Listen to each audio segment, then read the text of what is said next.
Otro caso de uso típico sería los pagos en línea. Ahora mismo, prácticamente todos los pagos en línea se producen a través del uso de APIs. Casos de uso típicos, ¿vale? Por ejemplo, Stripe, que se está utilizando muchísimo en la integración de pagos porque te permite integrar pagos con PayPal, con tarjeta, con muchos canales. Y todo ello se utiliza en base a una API.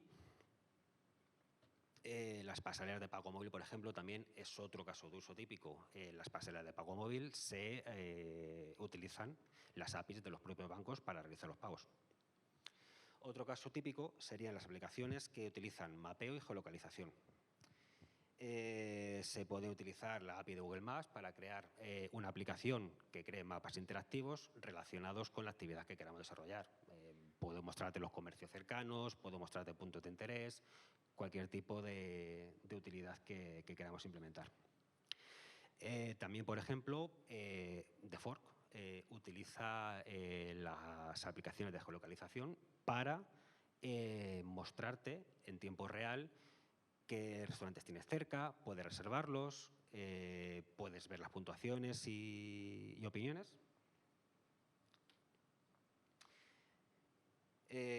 Otro caso de uso que se está viendo ahora también potenciado con el uso de inteligencia artificial es la traducción de idiomas. El uso de APIs en las aplicaciones de traducción instantánea.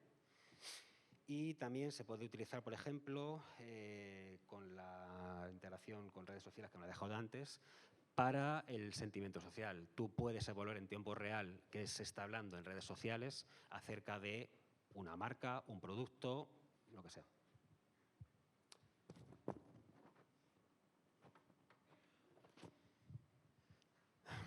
Luego, también quería hablar un poquito de los desafíos a los que se enfrenta cuando trabajamos con el desarrollo basado en APIs. ¿Vale? El primer desafío al que nos encontramos es la seguridad de los datos. Tenemos que garantizar la seguridad de los datos porque, como bien hemos visto antes, es uno de los canales más explotados ahora mismo. Tenemos herramientas que nos permiten hacer pentesting, tenemos herramientas de securización como pueden ser los API Gateway, los API Managers. Tenemos herramientas de validación de la definición como es API Quality. Tenemos herramientas de validación de la seguridad del código. Tenemos que hacer uso de todas esas herramientas para permitir asegurar la seguridad de los datos. También tenemos que asegurar la gestión y la utilización y la autenticación.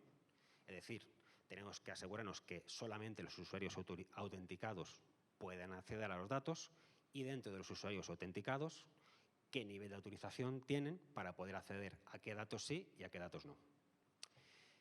Otro de los retos es la latencia y rendimiento.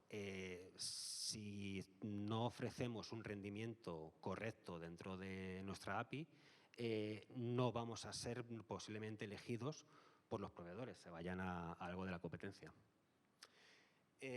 Por otro lado, también tenemos que tener en cuenta la disponibilidad y la confiabilidad que nos dan terceros. Normalmente nuestros servicios no trabajan de manera aislada, sino que se basan en servicios que también los terceros ofrecen vía API. Tenemos que tener en cuenta tanto nuestro nivel de resiliencia y confiabilidad como el de estos terceros partners que vamos a utilizar. Otro problema importante, otro desafío, es el tema del versionado de APIs.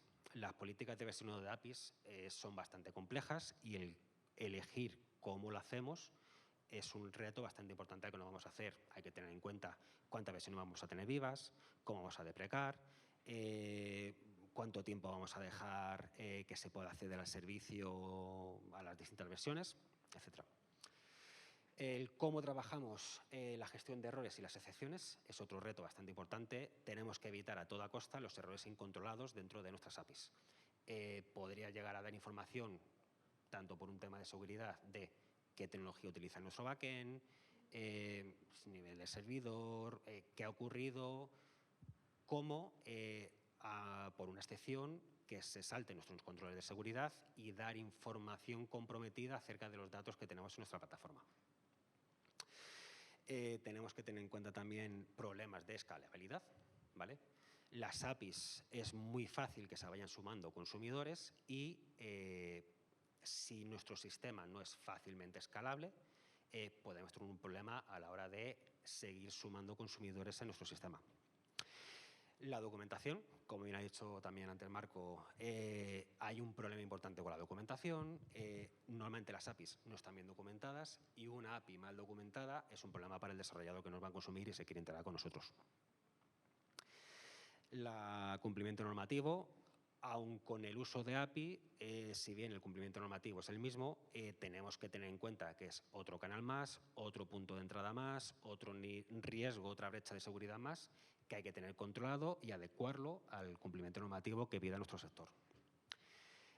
Monitoreo y análisis, desde monitoreo de rendimiento, control de errores de nuestra infraestructura, como analíticas de, oye, cómo están consumiendo nuestras APIs, en qué momentos del día, qué endpoints son los que más se utilizan, qué es lo que no, cuánto tiempo estoy tardando en responder. Toda esa información tenemos que analizarla para seguir modelando nuestras APIs de manera que nuestro servicio sea lo más eficiente posible.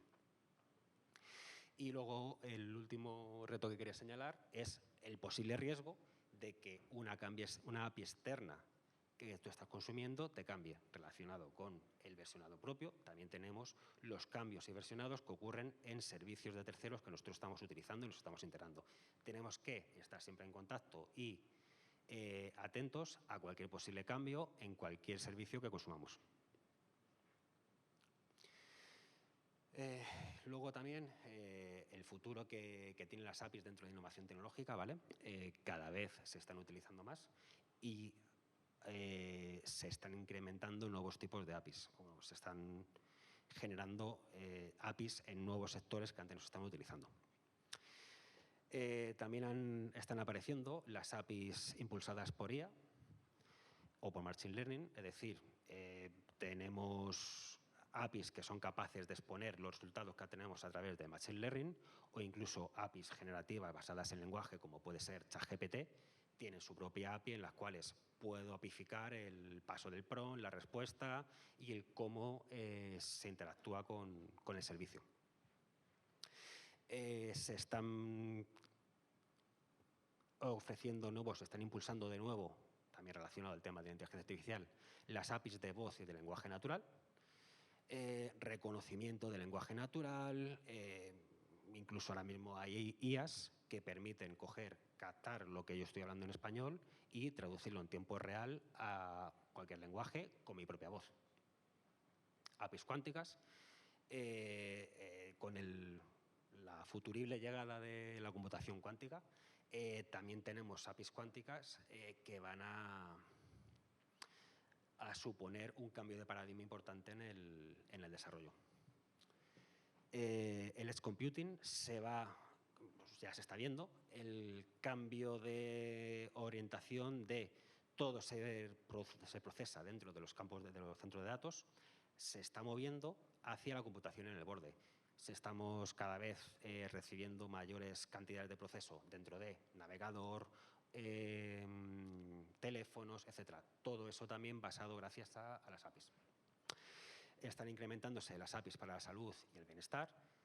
Cada día hay más APIs basadas en, calidad de vida, cantidad de deporte que haces al día, tus hábitos, tu alimentación. APIs para industria financiera, cada día hay más. O sea, aquí el mercado está creciendo y encontrando siempre innovación. Y el desarrollo de ecosistemas basados en API. Están creciendo nuevos marketplaces,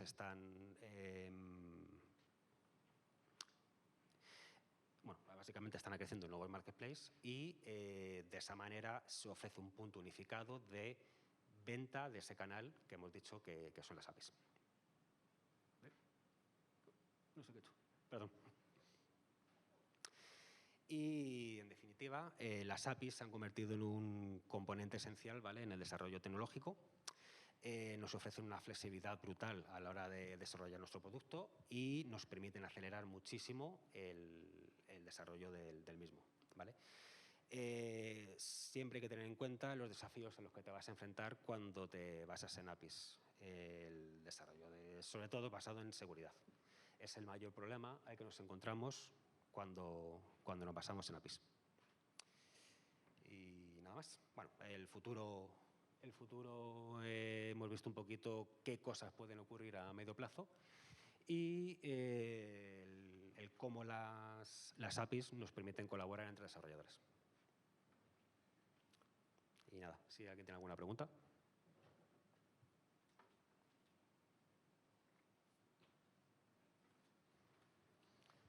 Pues nada, muchísimas gracias a todos. Gracias.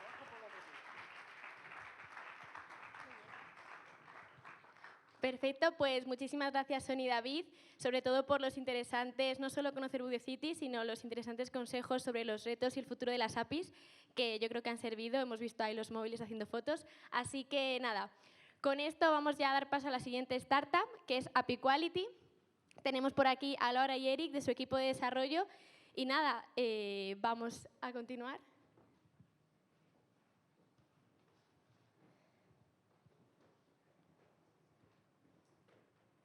Un fuerte aplauso. Gracias. ¿Y el mandito? ¿Y el botón?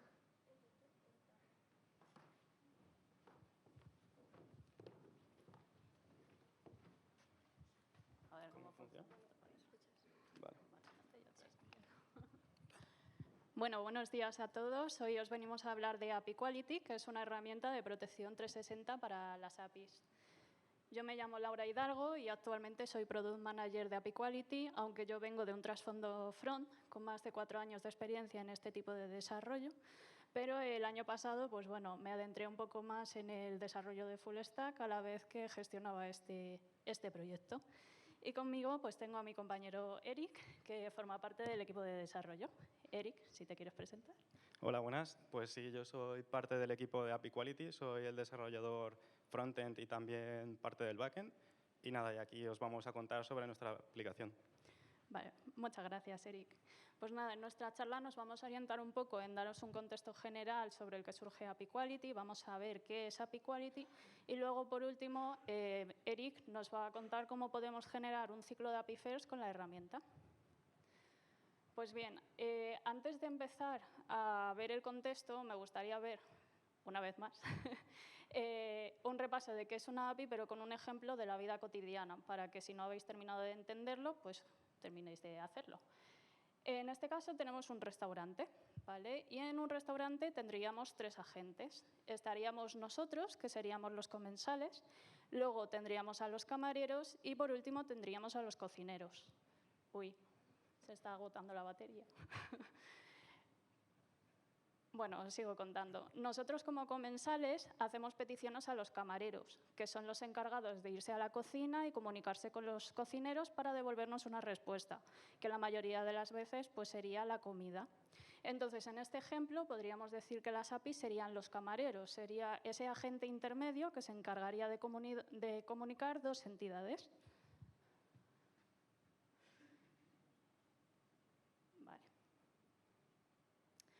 Ahora que hemos visto ya qué es una API, pues bueno, vamos a entrar un poco más en contexto, ¿vale? Y es que en los últimos años hemos visto cómo se ha incrementado el uso de las APIs, de tal forma que es imposible concebir una transformación digital sin tener en mente estas APIs.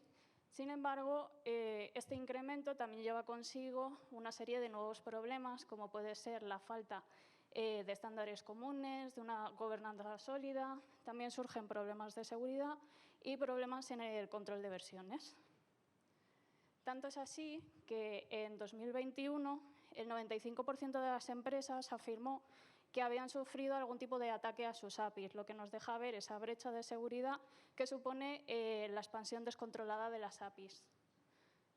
De forma general, pues se puede decir que los problemas a los que se enfrentan las APIs es que la mayoría no están bien definidas o no están bien probadas o tienen algún tipo de problema de seguridad.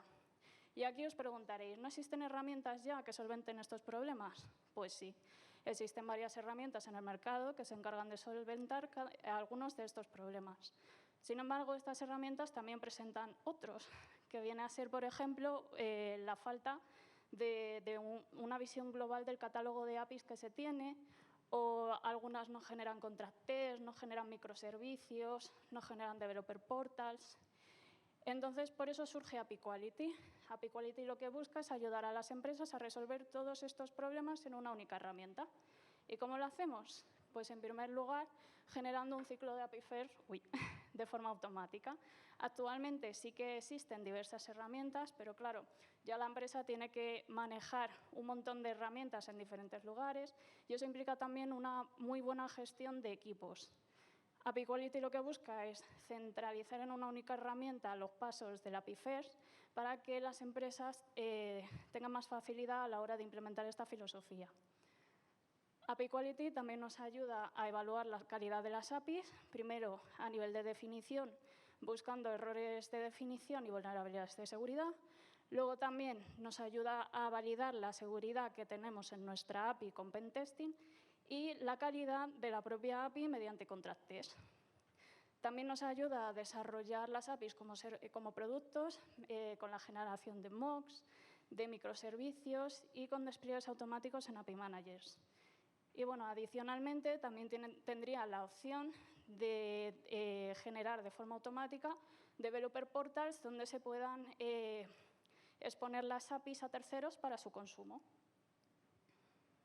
Nuestra propuesta de valor se centra en la experiencia 360 que ofrecemos al usuario, acompañando a las APIs desde su definición hasta su puesta en marcha, pasando por el diseño, el alojamiento en la nube, los tests y el despliegue en los API Managers. Todo ello siempre desde una filosofía del API First. Para ello, API Quality hace uso de una serie de herramientas open source contrastadas que podríamos dividir en tres categorías. Estarían las herramientas de definición, las de testing y las de despliegue. Aquí es importante recalcar que API Quality en ningún momento pretende sustituir a estas herramientas del mercado, sino que el objetivo es integrar el máximo posible de estas herramientas dentro de API Quality para ofrecer al usuario la mayor versatilidad posible a la hora de configurar sus ciclos de API First. Ya entrando más en detalle, las herramientas de definición serían aquellas que nos permiten manipular nuestros archivos de definición de las APIs, importarlo a la herramienta, actualizar el archivo e incluso escanearlo en busca de esos errores de definición y las vulnerabilidades de seguridad. En este caso, por ejemplo, pues tendríamos SonarQube para el escaneo de las APIs y Swagger Editor, que nos permitiría editar nuestra definición de este API Quality de manera cómoda. Las siguientes serían las herramientas de test, que son las que nos permiten pues, generar mocks, los contract tests y realizar pentesting. En este caso, las herramientas que tenemos actualmente integradas serían Microx para la generación de los mocks, OpenAPI to Postman para generar los contract tests y el WhatsApp para el pentesting. Por último, tendríamos las herramientas de despliegue. En este caso, contamos con la herramienta de APIGen para la generación de microservicios, que actualmente está disponible para Spring Boot y .NET. Y luego tenemos multitud de API Managers que nos permitirían realizar esos despliegues de nuestra API. Tenemos Huesos, IBM API Connect, Kong, APG. Y bueno, faltan ahí algunos que los veremos más adelante con el ejemplo de mi compañero. También tendríamos Strapi, que sería la herramienta que nos permitiría generar de forma automática esos developer portals para posteriormente exponer nuestras APIs a terceros. El modelo de negocio de API Quality es un SaaS con un modelo de monetización por suscripción, donde el usuario contrata el servicio en base al consumo de APIs que necesite. Actualmente tenemos 3 niveles. Estaría el plan de pago gratuito, que te permite tener hasta 3 APIs en la herramienta y gestionar máximo un usuario por organización. Luego tendríamos el plan de pago Business, que cuesta 49,99 € al mes, que te permite importar hasta 30 APIs y gestionar 5 usuarios. Y por último tendríamos el Enterprise, que te permite importar APIs de forma ilimitada y para la contratación pues, habría que contactar con el equipo de API Quality.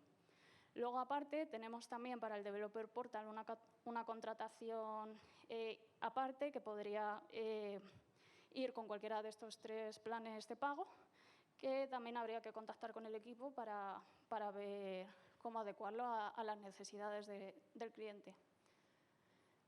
Ahora mismo, el plan de pago más importante para nosotros sería el gratuito porque nos encontramos en una etapa de captación de clientes. Pero sí es verdad que queremos acabar limitando las funcionalidades en función del plan de pago que el usuario seleccione. Entonces, aquí podéis ver lo que sería la relación entre el plan de pago y las funcionalidades de la herramienta que tendríamos disponibles. En el caso del plan gratuito, pues tendríamos disponible el realizar el ciclo del API First, la generación de contract test, la validación de la seguridad en la definición, la generación de ese microservicio con Spring Boot y .NET y el visual mapping para los servicios. Y ahora que ya sabemos un poco qué es API Quality, pues vamos a ver más en profundidad un ejemplo de cómo podríamos configurar un ciclo de API First con la herramienta de mano de mi compañero Eric. Muchas gracias. Vale, pues ya hemos visto qué son las APIs, cómo podemos usarlas y ahora os vamos a explicar cómo con API Quality podemos generar un ciclo de API First desde la definición hasta el despliegue. ¿Vale? Para ello, primero tenemos que configurar la herramienta. Hay algunas configuraciones que son obligatorias para poder desbloquear las funcionalidades y otras que ya el propio API Quality os dan una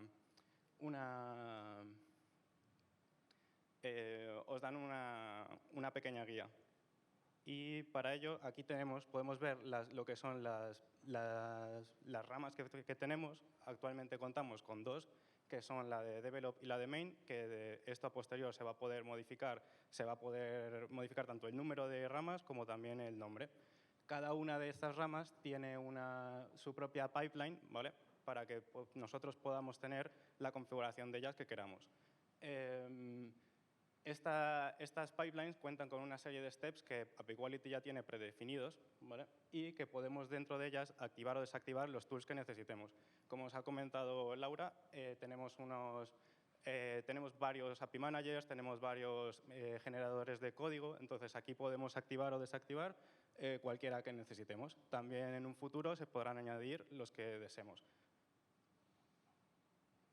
Vale, otra de las configuraciones que son necesarias para API Quality es nosotros customizar nuestra guía de estilos.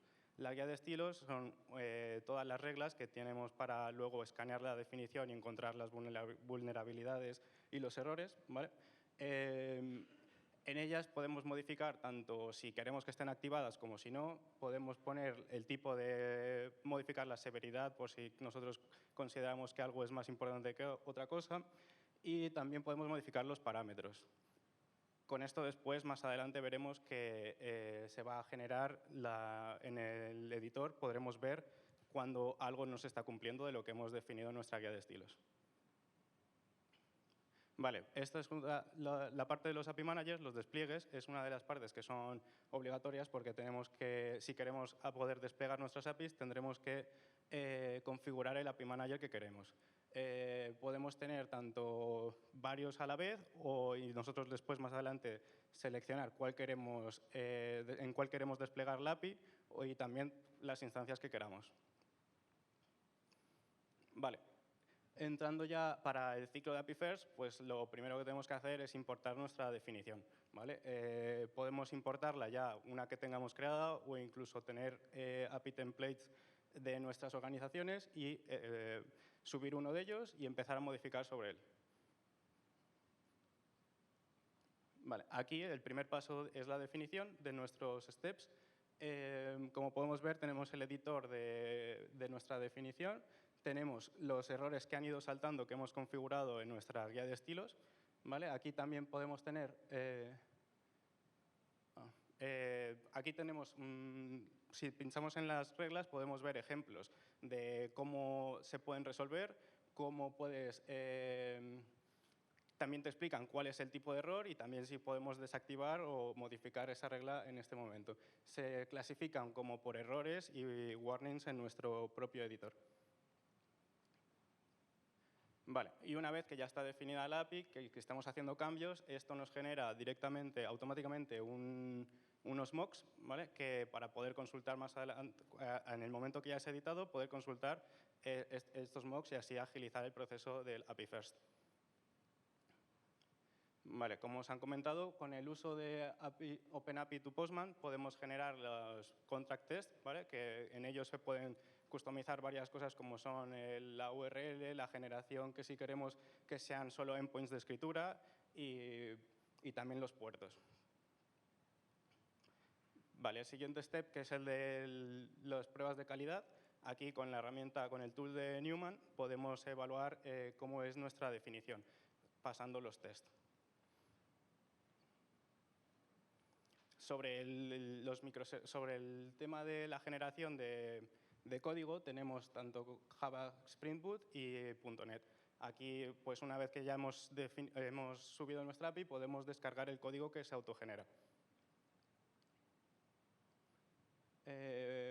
Por último, la parte de los despliegues, si las hemos configurado previamente, como os he comentado, podemos desplegarlas directamente en el entorno que queramos, tantas veces como deseemos, y también tenemos la posibilidad de varias instancias. Vale, con todo esto que hemos ido generando del ciclo, cada uno de los tools va generando una serie de notas, ¿vale? Que nosotros calculamos en base a lo que nos dan las herramientas y también con nuestros cálculos. Con ello generamos una nota global de la API y también vamos dando las notas específicas de cada uno de los tools.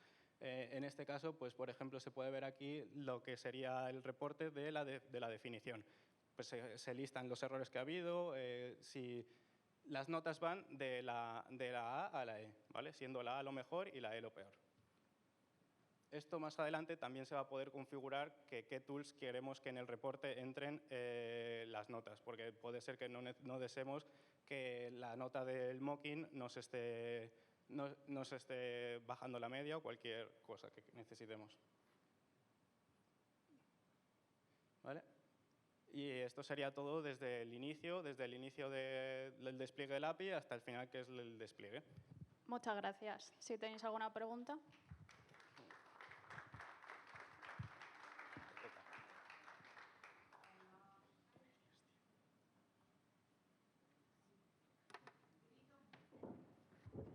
¿Se me oye? Sí, hola. Mi pregunta es sobre despliegue. Como me he visto tentada porque habéis puesto ahí huesos y, claro, he tenido que ir. Para desplegar, ¿se ayuda API Quality de algún pipeline de Jenkins o...? ¿Puedes hablar un poquito más alto, por favor? Sí, que para desplegar API Quality, para comunicarse con huesos, por ejemplo, que es el caso que tengo yo en mi casa, ¿directamente utiliza el API de huesos? ¿Hay un pipeline por medio de algún otro tipo de herramienta de ciclo de vida? ¿Cómo todo se realiza por pipeline. O sea, realmente, digamos que, aunque API Quality viene a ser una herramienta más visual, ¿no? Pero realmente API Quality opera siempre con un repositorio por detrás, un repositorio de definición. Y todos los stages que pertenecen al ciclo de API First acaban transformándose en una pipeline que hay por detrás ejecutándose. Entonces, bueno, en el caso de huesos, por ejemplo, se ejecuta una pipeline que es para conectarse a huesos con las credenciales que se hayan vinculado dentro de API Quality y con eso ya hace la publicación en el API Manager. Vale, y estaríamos hablando, al menos en este estado en el que tenemos API Quality, solo de lo que es el ciclo de publicación en los diferentes entornos. ¿Y eso es independiente de que tengamos huesos on-premise o en el cloud? Sí, por el momento del ciclo de vida de la API solamente manejamos el estado de publicado y el de, eliminar la API, básicamente. Y, o sea, que lo puedo tener en AWS o lo puedo tener instalado en on-premise, eso sí. No hay problema. Sí. Ok, gracias. Nada. Creo que había una... A ver, probaría el cojín, pero yo creo que no va a funcionar. Así que... Bueno, venga, voy a probarlo. A ver si funciona. Hola, hola. Hola, buenas. ¿Qué tal? Una pregunta. En referencia al producto, veo que trabajan con OAS de Swagger. ¿Tienen pensado a futuro trabajar con RAML? Que es la otra especificación para contratos de... Sí, ahora mismo digamos que para tener el MVP hemos sacado API Quality de esta forma, pero también tiene un roadmap y está pensado también incluir nuevas definiciones, nuevos soportes. Vale, perfecto. Gracias. Sin miedo. No, prefiero pasarlo así. Vale, ¿alguna pregunta más? No. Vale, Pues muchas gracias. Muchas gracias.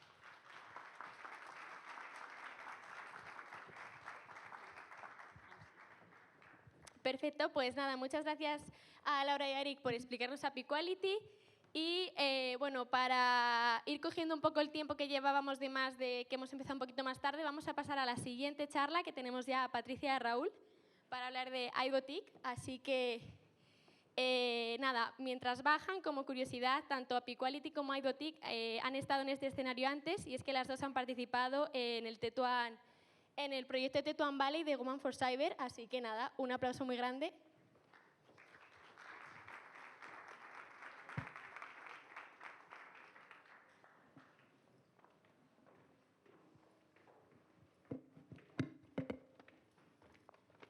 Los vídeos ya nos decís cuándo ponerlos.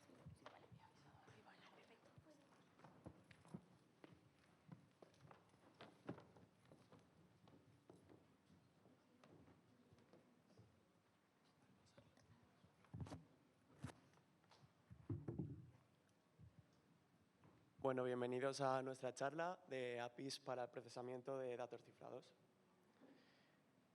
Uy.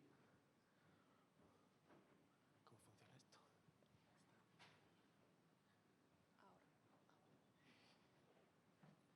Vale, lo primero que quería comentaros es que con la llegada de la nueva era cuántica, poco a poco todos los sistemas actuales van a ir desapareciendo y van a ir apareciendo nuevos sistemas cuánticos. Por ello, esto se está volviendo loco, por ello se estima que... No funciona bien.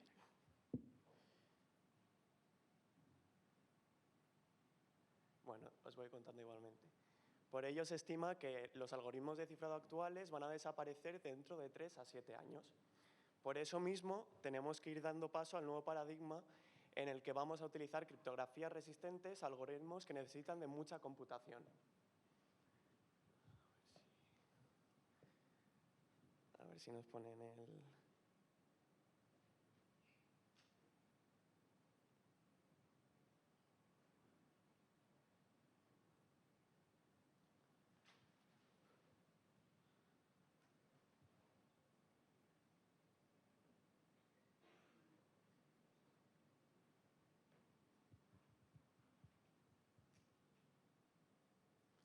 Vale, ahora sí.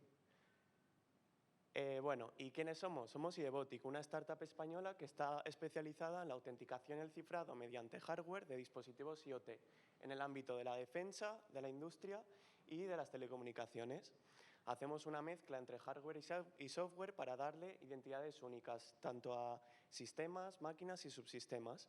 Como podemos ver, tenemos varias tecnologías como el chip PUF, que es un chip inclonable, el MLS, el FHE, que es de lo que vamos a hablar hoy sobre todo, que es la criptografía completamente homomórfica, DLT e inteligencia artificial. El equipo está formado por Patricia, que es la jefa del departamento de telemática, especializada en redes y servicios de telecomunicación, investigadora y desarrolladora de productos con inclusión de estas criptografías postcuánticas. Yo, que soy ingeniero de software en iDevotic, he estudiado un grado en Ingeniería de Tecnologías y Servicios de Telecomunicación, y también nuestro nuevo compañero Daniel, que está ahí sentado dándonos apoyo. Bueno, ¿y por qué utilizamos las API REST? No vamos a volver a definirlas porque creo que ha quedado claro qué es, pero básicamente hay otras tecnologías como RPC que no llegan a tener un estándar unificado, por lo tanto son muy difíciles de compatibilizar en distintas implementaciones, o SOAP, que es otra tecnología que es mucho más complicada de implementar y que se suele utilizar para redes privadas de empresas y que no suelen utilizar el protocolo HTTP, que es el más comúnmente conocido. Por eso mismo utilizamos API REST, que sigue una interfaz REST, es decir, tiene una arquitectura donde tú eres el cliente, le pides algo a un productor, que en este caso va a ser el servidor o la API, y nos va a devolver una respuesta con los datos que nosotros queramos. Además, podemos configurar distintas rutas dentro del servidor para que nos den una cosa u otra según las necesidades del cliente. Además, siguen el formato conocido que es JSON, que es muy operable en distintos lenguajes de programación. Varios de los problemas que surgen con las APIs, bueno, primero, como ya he comentado, es la llegada de los ordenadores cuánticos. Van a ir surgiendo poco a poco nuevos algoritmos matemáticos que requieren de mucha potencia computacional. Y gracias a los ordenadores cuánticos se van a poder romper esos algoritmos que hoy en día se están utilizando. Por eso se habla, en un aspecto crítico, de una obsolescencia programada sobre los algoritmos de cifrado actuales. Además, el robo de los datos que se almacenan en las APIs y las bases de datos de las empresas conllevan unas grandes sanciones económicas. Pero, ¿y la situación actual en las APIs qué problema conlleva? Básicamente, como podemos ver en el siguiente diagrama, contamos con un cliente, unos datos que están cifrados con una clave. Estos datos se van a mandar a un servidor en la nube donde se va a almacenar la API, y para poder operar sobre esos datos cifrados se va a tener que descifrar primero el dato con esa clave que hemos compartido. Eso es una brecha de seguridad porque puede haber robo bueno, te pueden robar la clave, te pueden descifrar los datos, hay bastantes vulnerabilidades en el proceso. La API va a generar un resultado, por ejemplo, vamos a hacer una suma, queremos sumar un 1 más 1. Si ese 1 más 1 está cifrado, no se va a poder realizar la suma, por tanto se descifra primero, se hace la suma, se vuelve a cifrar y se vuelve a mandar al cliente, que será el que lo descifre. Ahora mi compañera Patricia os va a explicar la solución que nosotros queremos aportar. Vale, pues nosotros, en vez de utilizar ese modelo que se está utilizando en la actualidad, de que para poder realizar una operación sobre unos datos hay que descifrarlos primero, que tiene dos brechas principales, como ha comentado mi compañero. Primero, cuando llega a la API habría que descifrar el dato. Eso ya es una brecha de seguridad en sí misma. Y otra brecha es que mientras lo estás transportando, si por lo que sea captan ese tráfico, aunque a día de hoy no lo vayan a poder descifrar, el día de mañana con un algoritmo postcuántico pueden llegar a descifrar esa información. Por lo tanto, hay una brecha tanto en el tránsito como en el almacenamiento. Nosotros, como solución, proponemos el uso de la criptografía completamente homomórfica. Para el que no la conozca, es un tipo de criptografía que te permite operar sobre el dato directamente cifrado, es decir, no hay que descifrarlo. Por lo tanto, no hay que compartir una clave privada y, más allá de eso, es que este tipo de criptografía es teóricamente resistente a los ataques postcuánticos. ¿Por qué? Porque se basa en la criptografía de retículas. Ahora mismo es la número 1 dentro de la competición del NIST para algoritmos postcuánticos. ¿Por qué? Porque con la criptografía de retículas tú tienes una dimensión, tienes un espacio de múltiples dimensiones. En ese espacio, la clave privada es un conjunto de puntos y la clave pública es otro conjunto de puntos que no tiene por qué estar en la misma dimensión. De modo que, cuando tú compartes esta clave pública, aunque tú la compartas, no hay forma posible, con computación precuántica, de llegar hasta esa clave privada, de intentando buscar esos vectores sin conocer previamente el patrón. Bien, entonces, como he comentado, ¿cómo funcionaría esto en las APIs? Tú envías el dato cifrado desde el cliente, que es el propietario de esos datos, lo envías propiamente cifrado hasta la API. La API, sobre el dato cifrado, realiza la operación, en ningún momento lo descifra y lo devuelve al cliente. Este, al ser el propietario original de esos datos, tiene la clave que permite descifrarlo y conocer el resultado. Bien, entonces nosotros proponemos un producto a raíz de esta tecnología. Este producto lo dividimos en 3 herramientas. La primera sería el convertidor, que transformaría una base de datos tradicional en una base de datos cifrada con FHE, que es la criptografía completamente homomórfica. Luego tendríamos el manager, que digamos que sería una interfaz gráfica, o más bien el software que hay detrás de una interfaz gráfica, que te permite cifrar y descifrar estos datos para poderte comunicar con esta herramienta. Y finalmente, la parte, digamos, más importante de todo este producto, que sería el ejecutor. Esta herramienta sería una API que tiene toda la capacidad de procesamiento postcuántico y que puede trabajar y operar con estos datos cifrados que hemos enviado a través del manager. También se tiene que poder comunicar con esta nueva base de datos que hemos generado a través del convertidor. Bien, entonces, más o menos para que entendamos qué realiza esta herramienta, esta API, digamos que sería un script que está ejecutándose en un servidor y es el encargado de tener una capacidad de operación homomórfica sobre estos datos que está recibiendo. De modo que recibe unos datos cifrados, obtiene otros datos cifrados de una base de datos y puede realizar las operaciones que le solicitemos sobre estos mismos. Para que se entienda mejor, vamos a enseñar ahora una demostración de cómo funcionaría todo este producto.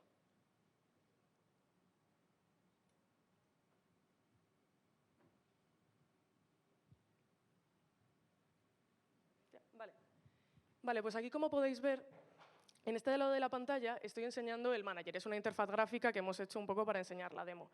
Y a la derecha sería la API. Entonces, lo que estáis viendo arriba es un buscador. Estamos poniendo un DNI y recuperamos toda la información asociada a ese DNI. ¿Qué es lo que está pasando internamente? En este manager, que es, digamos, la parte de usuario que podemos ver, se está cifrando internamente ese DNI. Se está enviando ese DNI cifrado hacia la API que podemos ver a la derecha y dentro de la propia API se está buscando en la base de datos comparando los DNIs cifrados y sin descifrar en ningún momento se ha encontrado con qué DNI de la tupla de la base de datos concuerda, se han enviado los datos cifrados hacia el manager y se han descifrado.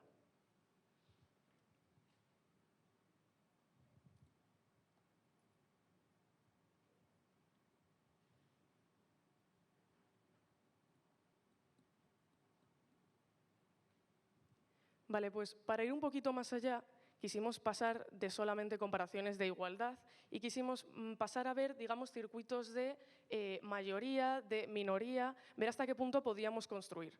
Todo esto lo estamos bajando a nivel de bit, es decir, todos los datos con los que trabajamos ya dejan de ser unos y ceros, sino que es un cifrado de un 1 y un cifrado de un 0. En ese momento, todas las comparaciones, mayor que, menor que, realmente se convierten en una serie de circuitos, de puertas lógicas, AND, OR, etc.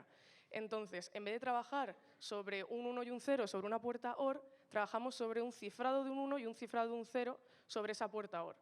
De modo que aquí abajo para la demo enseñamos un simple caso donde tenemos un DNI y ponemos un dato numérico, un dato que sería de peso. En ese momento lo que estamos haciendo es cifrarlo y enviarlo a la base de datos. Buscamos con qué DNI concuerda y una vez encontramos con qué DNI concuerda, vamos a comprobar si el dato de peso almacenado en la base de datos es mayor que el dato de peso que estamos introduciendo desde aquí. Basándonos en esta idea, se podrían hacer muchas comparaciones, por ejemplo, del nivel de glucosa de una persona, se podría hacer una comparación sobre el iris y dar una autenticación biométrica basada en cifrado.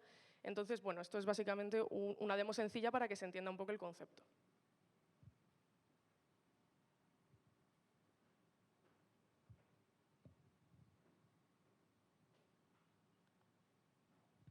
Vale, pues ahora le doy paso a mi compañero Raúl para que os explique un poquito los beneficios de utilizar esta tecnología. Bueno, varios de los beneficios de utilizar IDMorphic. Se puede hablar, por ejemplo, del cumplimiento de la Ley de Protección de Datos y garantía de derechos digitales de los usuarios, ya que en ningún momento el servidor externo, el agente externo, va a conocer los datos con los que está tratando. La evasión del ataque de sustracción de claves criptográficas, ya que nunca se van a compartir. Y además la facilidad de inclusión de este tipo de criptografía dentro de las interfaces gráficas que ya existen, ya que de la criptografía nos encargaremos nosotros.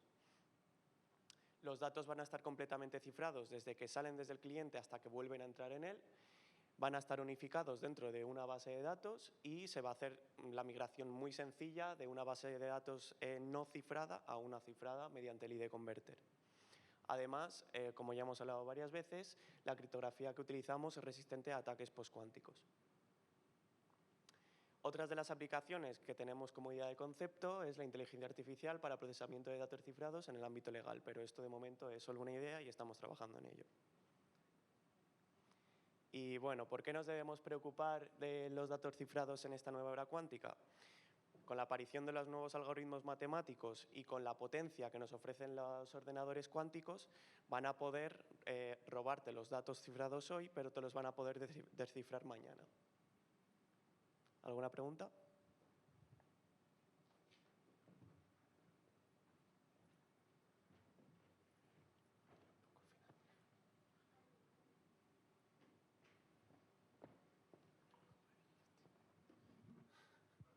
Hola, hola. Oye, mi pregunta es, ¿tu aplicación va a estar en el servidor de datos? ¿Lo puedo tener yo en mi servidor de datos o tú vas a ofrecer hospedaje con almacenamiento de datos para poder implementar la aplicación? Pues ahora mismo estamos más en un concepto demo, ya que estamos trabajando con una tecnología bastante innovadora. Pero realmente tenemos dos modelos en mente. Uno podría ser que el propio software se esté ejecutando en el servidor de la empresa y directamente se comunique con la base de datos, o realmente tener una API a la que le puedas enviar los datos cifrados y la clave pública para operar sobre ellos y que cualquiera pueda acceder a esa API. Realmente todavía no hemos definido el modelo de negocio que vamos a seguir ahí, pero son nuestras dos ideas en la actualidad. Vale, bueno. Gracias.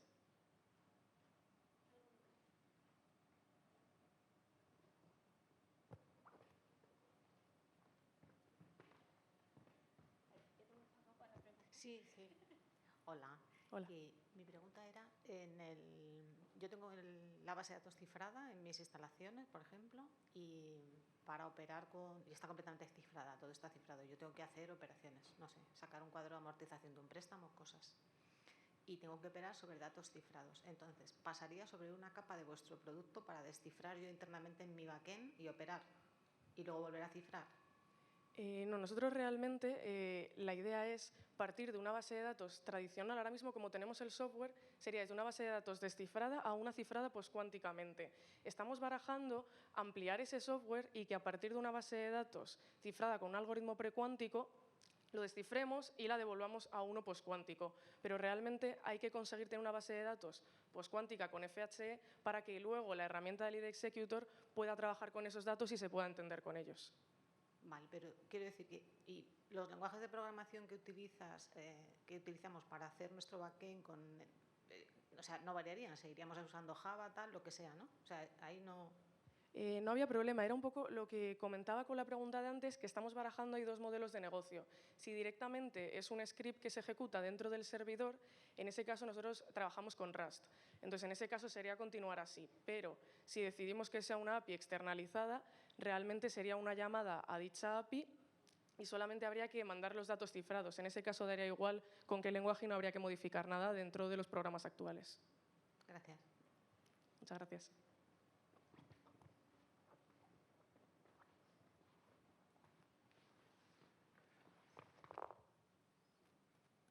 Hola, una pregunta. ¿Sabes que generalmente cuando trabajamos sobre servicios HTTPS hay una llave privada, una llave pública? Yo que soy dueño del servicio utilizo la llave privada para encriptar y luego le entrego a un tercero mi llave pública para que descifre la información. Bajo el modelo de negocios y la tecnología que ustedes están ofreciendo, básicamente se eliminaría la utilización de esa llave pública.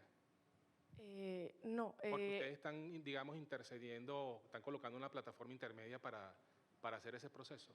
Es decir, lo que quiero tratar de entender es qué pasa en aquellas plataformas donde yo utilizo una llave pública para descifrar.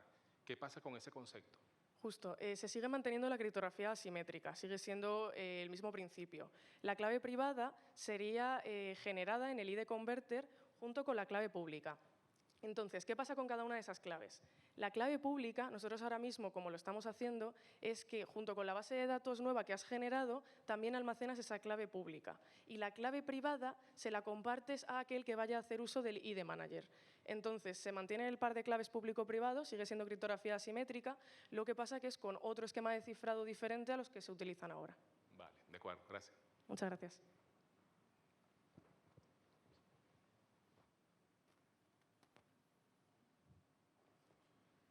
Perfecto, pues ¿hay alguna pregunta más? Nada, pues un fuerte aplauso. Muchísimas gracias.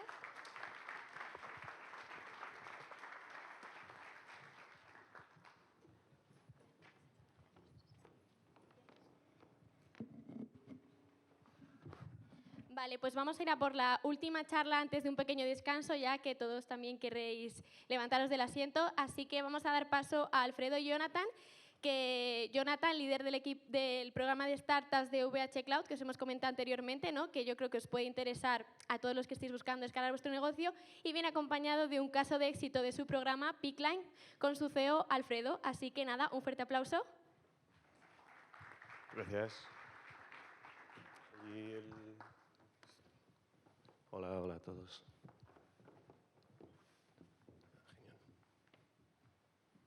Hola, perfecto. Gracias. Y nada, un placer estar aquí hoy para hablar. Es mi primera participación en un evento de API Addicts.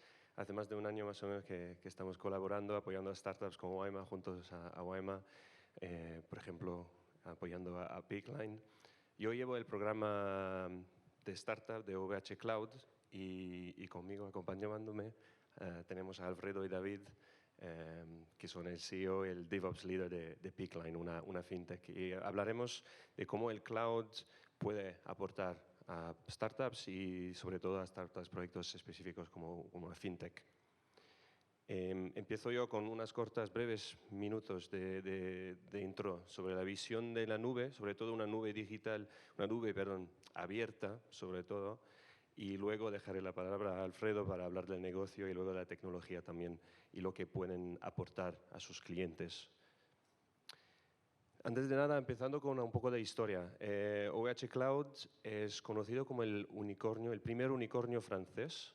Se ha convertido en el líder europeo del cloud. Lleva más de 20 años en el mercado, pero me gustaría destacar 3 fechas aquí.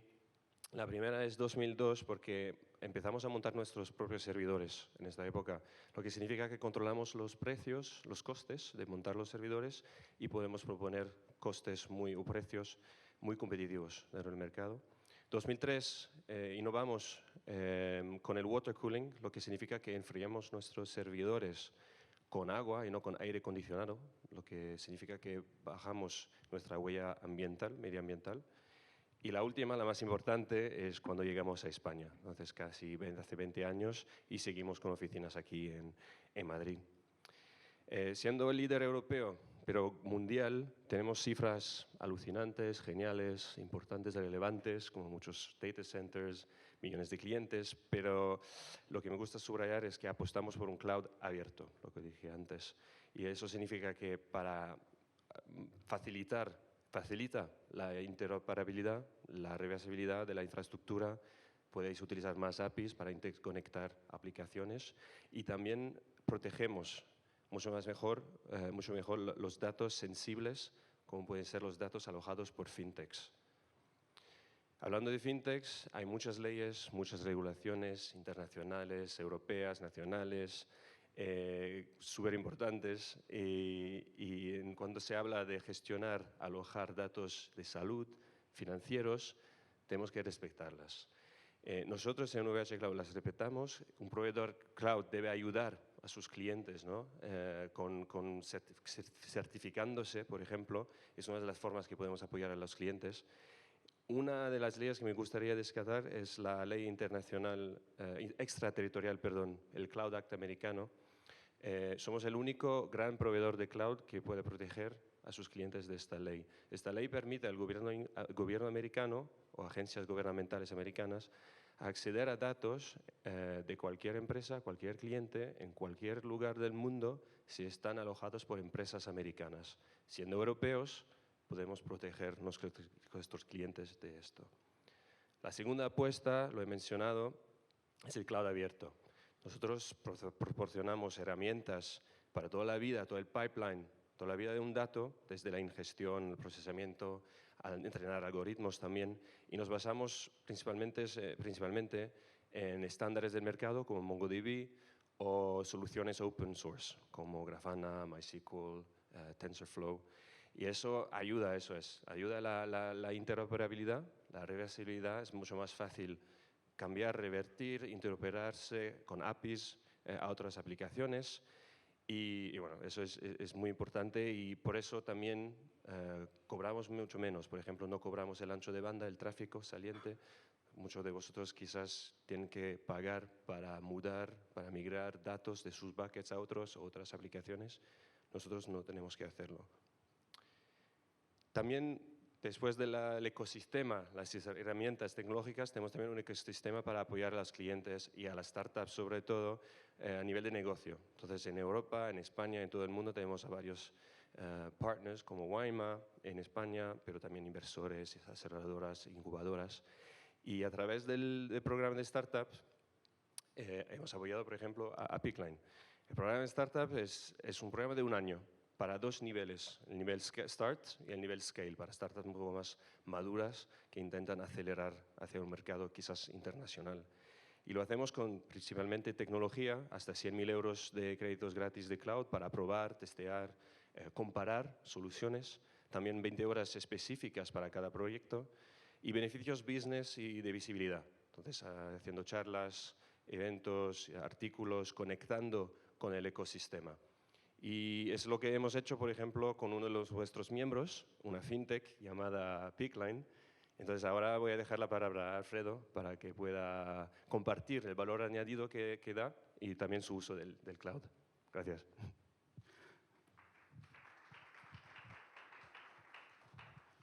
Bueno, voy a empezar con una pregunta. ¿Cuántos de los que están en la sala alguna vez se han dado de alta en una gestora independiente de fondos para contratar un fondo o un plan de pensiones? No en vuestro banco, que lo sabe todo de vosotros, sino en una gestora independiente. Bueno, perfecto. Los tres que han levantado la mano me van a entender perfectamente el valor que aportamos, y al resto sería un buen consejo, tal y como está el tema de las pensiones en el futuro y la inflación en España. Pero bueno, soy Alfredo Martín, soy uno de los fundadores de Pickline, que básicamente es una startup que lo que pretende es ayudar a otras empresas a convertir lo que es un cliente potencial en un cliente real. Es el proceso de incorporarlo y de hacer a un prospect, a una persona o a un cliente que ha llegado a tu plataforma, que te ha costado tu dinero, lo has intentado atraer a tu plataforma online, convertirlo en un cliente, ¿vale? Nosotros identificamos en el proceso de venta ese punto crítico en el que has invertido, lo has traído, has hecho que esté en la puerta de tu casa, online, en tu página web, y necesitas que esa persona dé el paso a convertirse en cliente. Ese paso en algunos sectores es una cosa bastante sencilla. Puede ser simplemente dar un número de teléfono o un email. Pero hay otros sectores en los que no es tan sencillo. Hay otros sectores en los que tienes que brear o tienes que pelear con que el cliente obviamente tiene que firmar un contrato, pero también tienes que identificarle inequívocamente, o tienes que leer su documento nacional de identidad o cualquier documento de identidad. Tienes que hacer una videoidentificación, quizá biométrica. Tienes que generar o tienes que validar determinados documentos, o, por ejemplo, tienes que generar un primer pago, que puede ser un primer pago de cantidades pequeñas, que puedes hacerlo con una pasarela de pagos bastante estándar, o pueden ser un primer pago de cantidades importantes y tienes que ir a otros modelos, a otros mecanismos que te permitan hacer unas transferencias directamente, pues con un iniciador de pagos de PSD2, etcétera, ¿no? Estamos hablando de que la cosa no es fácil. Entonces, ¿qué problema estamos solucionando? Bueno, básicamente, todos los negocios, no hay ni uno solo que no haya empezado o haya terminado ya su proceso de transformación digital, ¿vale? Y en ese proceso de transformación digital, la conversión de clientes o de personas o de futuros clientes online a clientes es un paso muy importante. Y hay que trabajar y hay que construir una solución que te permita respetar la normativa, que muchas veces te obliga a hacer todo esto que hemos comentado, ¿vale? ¿Cuál es la solución que nosotros proponemos desde Pickline? Bueno, pues es una plataforma de onboarding online totalmente personalizable y flexible para que cualquier empresa que necesite incorporar clientes online seleccione los módulos que quiere incorporar, en qué orden y de qué forma, y bueno, con su look and feel, etcétera, etcétera, para que sea de una forma sencilla, tenga una plataforma de incorporación de clientes online sin necesidad de meterse en un proyecto de desarrollo que es largo, complejo y muy caro. ¿Qué mercado hemos observado? Bueno, pues para que tengáis ahí algún dato, en España, por ejemplo, todos los años se matriculan 100.000 universitarios, nuevos alumnos, en universidades privadas, no públicas, solamente privadas en España. Y es un proceso de onboarding que es complejo. Tienes que dar un expediente académico, tienes que elegir módulos, créditos, etcétera, ¿no?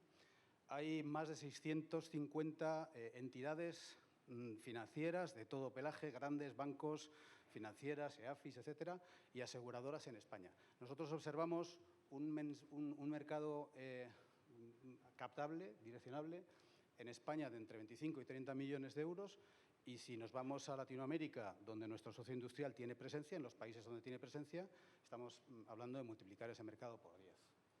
¿Cuál es nuestro posicionamiento dentro de ese mercado? Bueno, pues son empresas que han iniciado su transformación digital, su proceso de transformación, no aquellas que han nacido ya digitalmente, porque realmente el tema del onboarding es parte de su ADN. Imaginaros un car sharing.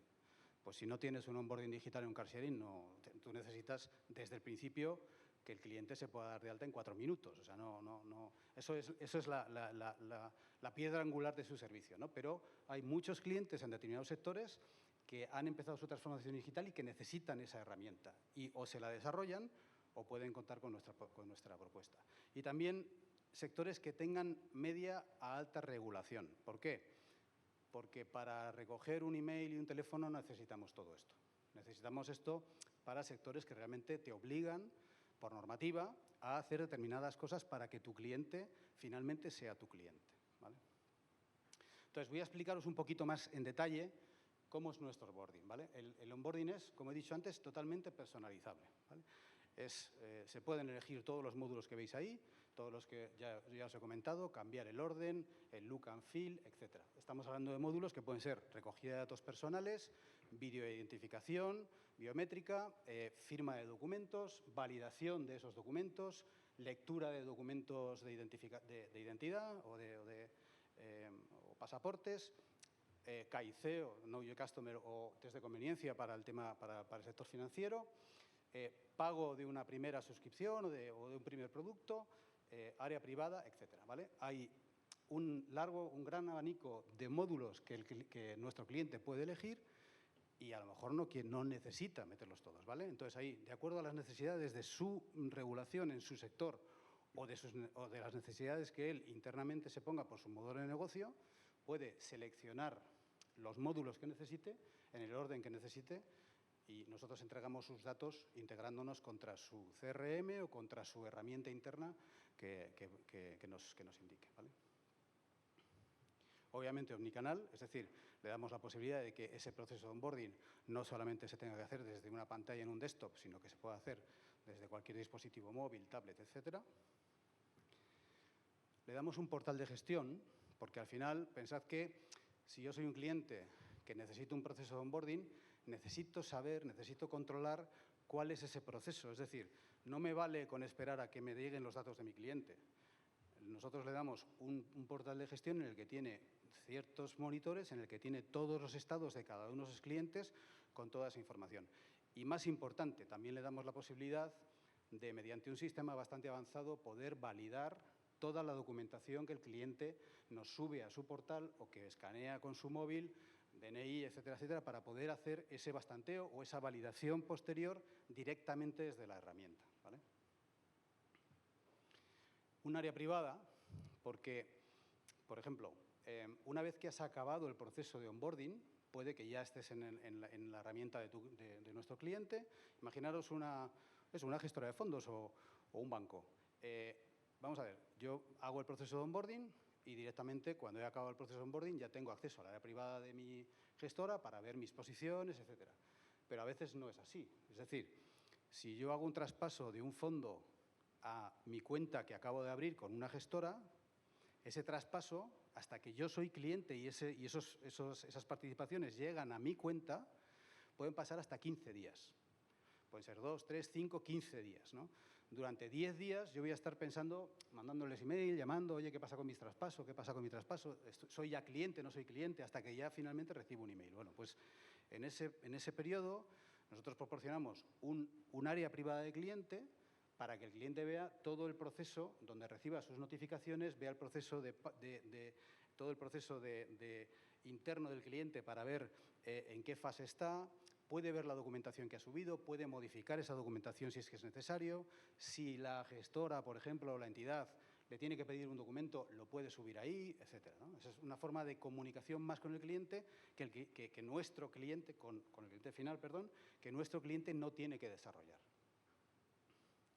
Y por último, también es muy flexible en el sentido de que los procesos de onboarding no siempre acaban en 10 minutos o en 7 minutos. Hay procesos de onboarding muy complicados. Imaginaros dar de alta una empresa, una persona jurídica, una empresa, en una gestora o en cualquier entidad financiera. Al final, No es tan fácil como poner el DNI, hacer la foto, responder N preguntas, los 15 pasos que tienes que hacer para darte de alta en una gestora de estas y acabar firmando los contratos. No, tienes que dar escrituras, tienes que dar… O sea, hay un proceso bastante más complicado. Es posible que en mitad del proceso, pues el administrador que está haciendo ese proceso